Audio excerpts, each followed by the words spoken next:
নমস্কাৰ। আজিৰ এই দিনটো অসমৰ নাগৰিকৰ কাৰণে এটা অতি উল্লেখযোগ্য দিন, কিয়নো 1983 চনৰ আজিৰ এই দিনটোতেই এখন অতি কুখ্যাত আইন প্ৰণয়ন হৈছিল, IMDT এক্ট।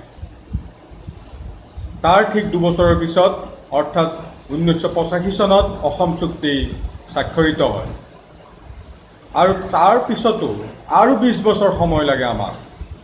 তাকো উচ্চতম ন্যায়ালয়ৰ হস্তক্ষেপত আমি বুজিলোঁ যে সেই আইনখন আচলতে অসমত বিদেশী নাগৰিকক ৰক্ষণাবেক্ষণ দিবলৈহে প্ৰণয়ন কৰা হৈছিল, আৰু সেই গতিকে সেই আইনখন বাতিল কৰা হ'ল। তাৰ ফলস্বৰূপে আজি 2018 চনত যেতিয়া NRC উন্নীতকৰণ কৰা হ'ল, তেতিয়া 2,89,00,000 নাগৰিকৰ যি নাম সন্নিৱিষ্ট হ'ল, তাৰ কমেও 50 লাখ সেই তেতিয়াৰ বিদেশী, আৰু সিহঁতে সেইকাৰণে এতিয়া ফটকা ফুটাই ফূৰ্তি কৰিছে।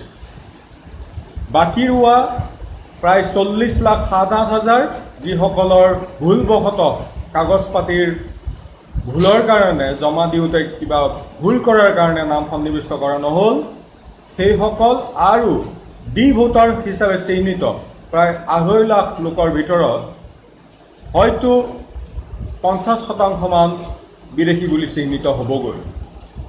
কিন্তু তথাপিও এই NRC উন্নীতকৰণ অসমৰ স্বাৰ্থ আৰু অতি প্ৰয়োজনীয় পদক্ষেপ, যদিও সেই তেতিয়াই যদি এই কামটো কৰা হ'ল হয়, হয়তো আমি 50 লাখ বিদেশীৰ বোজাটো ল'বলগীয়া নহ'ল হয়। কেইদিনমান আগতে পাণবজাৰত আলফাৰ সেনাধ্যক্ষই বম এটা ফুটাই সকীয়াই দিলে যে কোনো ক্ষেত্ৰতে NRCৰ পৰা বহিষ্কৃত হোৱা বিদেশীৰ নাম অন্তৰ্ভুক্ত কৰিবলৈ দিয়া নহ'ব, সেই ৰাজনীতি কূটনীতি মানি লোৱা নহ'ব। বম ফুটোৱা কাৰ্যক হয়তো সমৰ্থন নকৰে, কিন্তু অসমৰ নাগৰিকে এই মতত একমত, এই মতক সমৰ্থন কৰে যে কোনো কাৰণতে যিসকল লোকৰ নাম NRCৰ পৰা বাদ পৰিছে আৰু বাদ পৰিবগৈ, সুবিধা দিয়াৰ পিছতো যাৰ নাম সন্নিৱিষ্ট নহ'বগৈ কাগজ পাতি নাথাকাৰ কাৰণে, তেওঁলোকৰ নাম যাতে কোনো কাৰণতেই সন্নিৱিষ্ট কৰা নহয়। এতিয়া আন এটা কথালৈ আহোঁ।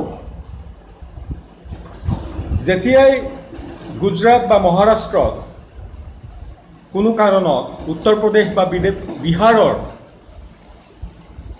নাগৰিকৰ ওপৰত অত্যাচাৰ উপদ্ৰৱ হয়, তেতিয়া তেওঁলোক পলাই আহি নিজ ঘৰ বিহাৰ উত্তৰ প্ৰদেশত ঠাই লয়।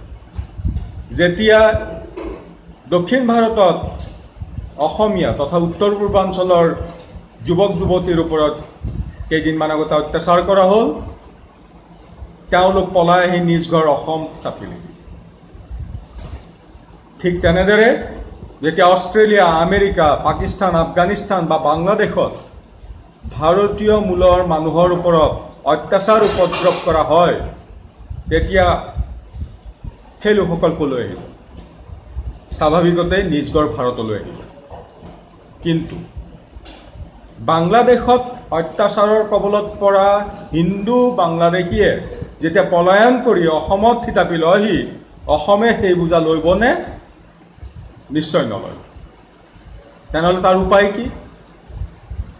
বৰ্তমানৰ কেন্দ্ৰীয় তথা ৰাজ্যৰ চৰকাৰৰ পৰামৰ্শদাতা তথা মাৰ্গদৰ্শক ৰাষ্ট্ৰীয় স্বয়ংসেৱক সংঘ অৰ্থাৎ RSS, যি সংগঠনটোৱে যোৱা 92 বছৰ ধৰি সামাজিক সাংস্কৃতিক ক্ষেত্ৰত নিজৰ অৱদান দি থৈ আহিছে, সেই সংগঠনে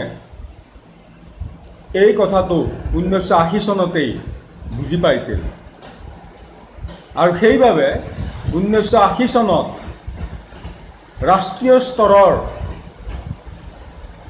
অতি ওপৰৰ যি বৈঠক, যিখনক প্ৰতিনিধি সভা বুলি কোৱা হয়, তাত এটা সিদ্ধান্ত লৈছিল সেই সিদ্ধান্ত মৰ্মে অত্যাচাৰৰ কবলত পৰা যিসকল হিন্দু পলায়ন কৰি ভাৰতলৈ পুনৰ্গমন কৰে তেওঁলোকৰ দায়িত্ব সমগ্ৰ ভাৰতবৰ্ষৰ আৰু কোনো কাৰণতেই উত্তৰ পূৰ্বাঞ্চল অসম তথা উত্তৰ পূৰ্বাঞ্চলে তেওঁলোকৰ দায়িত্ব ল'ব নোৱাৰিব আৰু বোজা কঢ়িয়াব নোৱাৰিব।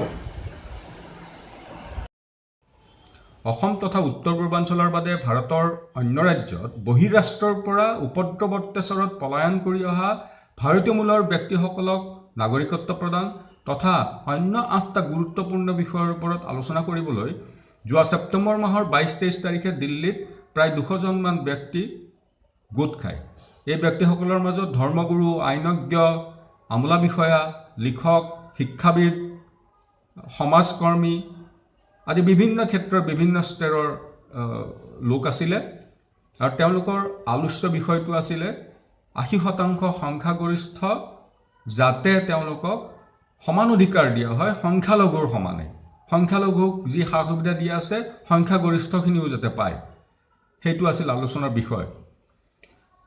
ডক্টৰ সত্যপাল সিঙে 2016 চনত লোকসভাত এখন বিল আনিছিলে। তাৰ বিষয়বস্তু আছিলে অনুচ্ছেদ 26ৰ পৰা 30লৈ সংশোধন কৰা হওক, সংখ্যালঘুখিনিক যি সা সুবিধা দি আছে সেই সা সুবিধাখিনি যাতে সংখ্যাগৰিষ্ঠখিনিকো দিয়া হয়, সমান অধিকাৰ যাতে দিয়া হয় সংখ্যাগৰিষ্ঠখিনিক, সেই বিষয় মূল বস্তু। এই 200জনীয়া যিটো গোট, যাৰ সংখ্যাটো এতিয়া প্ৰায় 50,000 হৈছেগৈ, এই গোটটোৰো মূল বিষয়বস্তু এই বিলখন যাতে নেক্সট পাৰ্লিমেণ্ট ছেশ্যনত যিটো নৱেম্বৰত হ'বলৈ গৈ আছে তাত যাতে এই বিষয়টো আলোচনা হয়, গৃহীত হয়, সেইটোৱেই মূল কথা। তাৰ লগতে আৰু কেইটামান বিষয় আহিছিলে, দাবী চনদত উত্থাপিত হৈছিলে আৰু দাবী চনদত অন্তৰ্ভুক্তি হ'ল। তাত অসমৰ বাবে অতি প্ৰয়োজনীয় দুটামান কথা আছে, সেইকেইটা কথা উল্লেখ কৰা হৈছে ইয়াত। আমাৰ অসমৰ যি সাংস্কৃতিক বৈশিষ্ট্য, যিখিনি আপুৰুগীয়া, সেয়া শিৱসাগৰৰ জয়দৌল শিৱদৌলেই হওক বা কমতাপুৰৰ ভগ্নাৱশেষেই হওক, হিৰিম্বাপুৰৰ যাক আমি ডিমাপুৰ বুলি কওঁ তাৰ ভগ্নাৱশেষেই হওক বা অন্যান্য তেনেকুৱা সাংস্কৃতিক তথা ধাৰ্মিক ক্ষেত্ৰসমূহৰ সংৰক্ষণ আৰু পৰিচালনাৰ বাবে এটা ন্যাস নিগম সৃষ্টি হওক গোটেই ভাৰতবৰ্ষৰ কাৰণে, সংখ্যাগৰিষ্ঠখিনিৰ কাৰণে। যিধৰণে সংখ্যালঘুৰ কাৰণে তেনেকুৱা ন্যাস বা নিগমৰ ব্যৱস্থা আছে, ঠিক সেইদৰে সংখ্যাগৰিষ্ঠৰ কাৰণেও হওক জীৰ্ণোদ্ধাৰ, যিখিনি আমাৰ জৰাজীৰ্ণ অৱস্থালৈ গৈছে সেইখিনি যাতে আমি ধৰি ৰাখিব পাৰোঁ। ঠিক তেনেদৰে অন্য গুৰুত্বপূৰ্ণ বিষয়টো হৈছে কামাখ্যা, দীৰ্ঘেশ্বৰী, এনেকুৱা ধৰণৰ তিৰুপতি, বৈষ্ণোদেৱী, এনেকুৱা ধৰণৰ সংখ্যাগৰিষ্ঠৰ যিবিলাক মঠ মন্দিৰ দেৱালয়ৰ পৰিচালনাত যিহেতু চৰকাৰী হস্তক্ষেপ আছে, তাৰ সা সম্পদত চৰকাৰী হস্তক্ষেপ আছে, অথচ সংখ্যালঘুৰখিনিত নাই। সেয়া এই দাবী চনদত বিচৰা হৈছে যে সংখ্যালঘুক যেনেকৈ হস্তক্ষেপ কৰা হোৱা নাই, সংখ্যালঘুৰ অনুষ্ঠান প্ৰতিষ্ঠানত যিধৰণে হস্তক্ষেপ কৰা হোৱা নাই, সেইধৰণে সংখ্যাগৰিষ্ঠখিনিৰো অনুষ্ঠান প্ৰতিষ্ঠানত চৰকাৰী হস্তক্ষেপ প্ৰয়োজন নাই।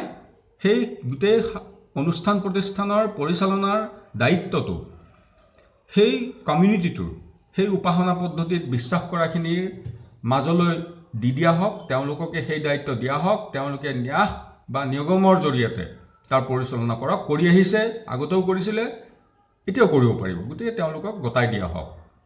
শিক্ষা অনুষ্ঠান কেনেকৈ চলাব তেওঁলোকে জানে, তেওঁলোকে কি কৰিব লাগে জানে, সেইখিনি তেওঁলোকে সেইমতেই কৰক। যদি সংখ্যালঘুখিনিয়ে কৰিব পাৰে, সংখ্যাগৰিষ্ঠখিনিও কৰিব পাৰিব সেইখিনি, সেই কথাটোত গুৰুত্ব দিয়া হৈছে। তেনেধৰণৰ অন্য বহুকেইটা কথা তাত স্থান পাইছে দাবী চনদখনত। আজি এই মুহূৰ্তত প্ৰায় 60,000 ব্যক্তিয়ে সেই দাবী চনদত চহী কৰিছে। গতিকে ইয়াৰ জৰিয়তে আপোনালোকলৈ এইটো এটা অনুৰোধ যে দাবী চনদখন যাতে পঢ়ি চায়।